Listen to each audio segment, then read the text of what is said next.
आज हमने new chapter शुरू किया, चैप्टर नंबर 3, और जिसके क्वेश्चन आपको 74 नंबर पेज पे मिलेंगे। इसमें से क्वेश्चन लिया हमने। फर्स्ट क्वेश्चन है, describe the problems faced by the Weimar Republic. जो वेमियर गणतांत्रिक है उसने क्या क्या समस्या का सामना किया वो हमें बताना है। तो the Weimar Republic had to sign the humiliating treaty of Versailles. सबसे पहले तो उन्हें वेमियर गणतांत्रिक को जो है साइन करना पड़ रहा था हंटलिंग और ट्रेटी ऑफ वर्सलिस को। This republic carried the burden of war, guilt and was financially crippled by being forced pay compensation. अब गणतांत्रिक था तो उसे बर्डन भी सहना पड़ा वित्तीय रूप से, और जो भी मतलब चीज़ें सी कंपेंशन थे उन्हें फोर्स किया गया कि आप ज़्यादा से ज़्यादा जो है पैसा लगाए। मतलब गणतांत्रिक तो बने बट पैसा भी उन्हें उतना ही देना पड़ा। Hyperinflation made the German mark valueless and caused immense hardship for the common man। और उसके साथ जो है मतलब जर्मन मार्क जो है उन्होंने जो कॉमन मैन है अब उसे ज़्यादा मेहनत करनी पड़ेगी। ये भी गणतांत्रिक होने के बाद तय हो चुका था। इन द वेमियर रिपब्लिक, जब वेमियर रिपब्लिक हुआ तो both the communist and socialist, communist भी और समाजवादी भी, बिकम इनक्रेलेबल एनिमीज, दोनों एक दूसरे के दुश्मन हो गए। And could not make common causes against Hitler, और वो हिटलर के सामने किसी भी तरह की का एक कॉमन पक्ष मतलब कि एक जैसा मत वाला पक्ष नहीं रख पाए। तो यहाँ में क्लियर हुआ है आंसर। पहले क्वेश्चन का आंसर कि जब गणतांत्रिक हो तो क्या क्या समस्या है। तो पहला उन्हें अपना क्षेत्र साइन करना पड़ा, अपनी ट्रेटी, अपना इलाका। दूसरा उन्हें जो है साथ साथ ही बर्डन, फाइनेंशियल बर्डन उठाना पड़ा। तीसरा उन्हें मतलब हार्डशिप मतलब एक कार्य करना ही पड़ेगा ऐसा भार उन पर आ गया। और चौथा जो कॉमन और कॉमनिस्ट और सोशलिस्ट दोनों एक दूसरे के विरोधी हो गए।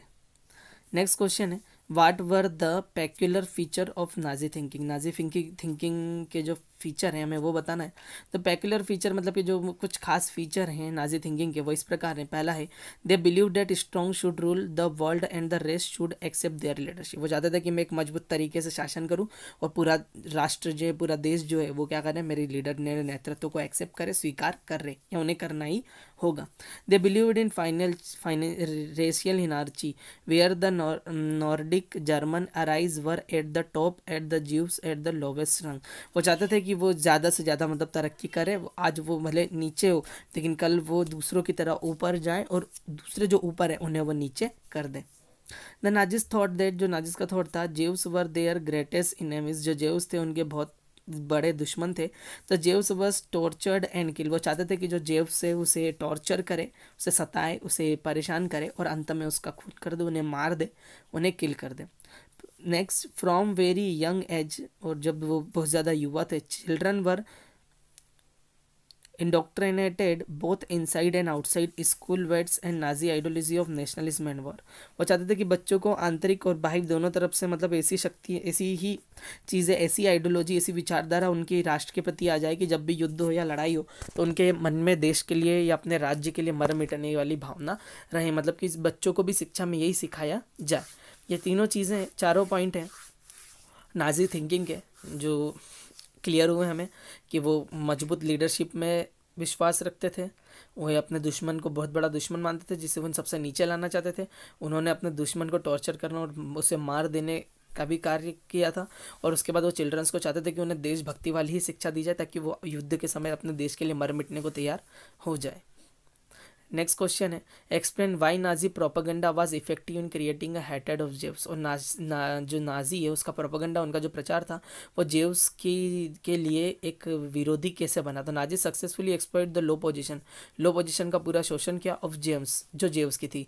मिडियली times was there was a traditional Christian हेटेड अगेंस्ट द जेव्स, और जो पारंपरिक क्रिश्चियन थे वो जेव्स के विरोधी हो चुके थे। The Jews were affluent being mainly traders and money lenders. उसके बाद जो ट्रेडर्स थे, व्यापारी थे, और मनी लेंडर्स थे जो साहूकार थे, वो भी बहुत ज़्यादा प्रभावित हुए। द इकोनॉमिकली शैटर्ड अनएम्प्लॉयड, उसके बाद लोगों के पास बेरोजगारी हुई।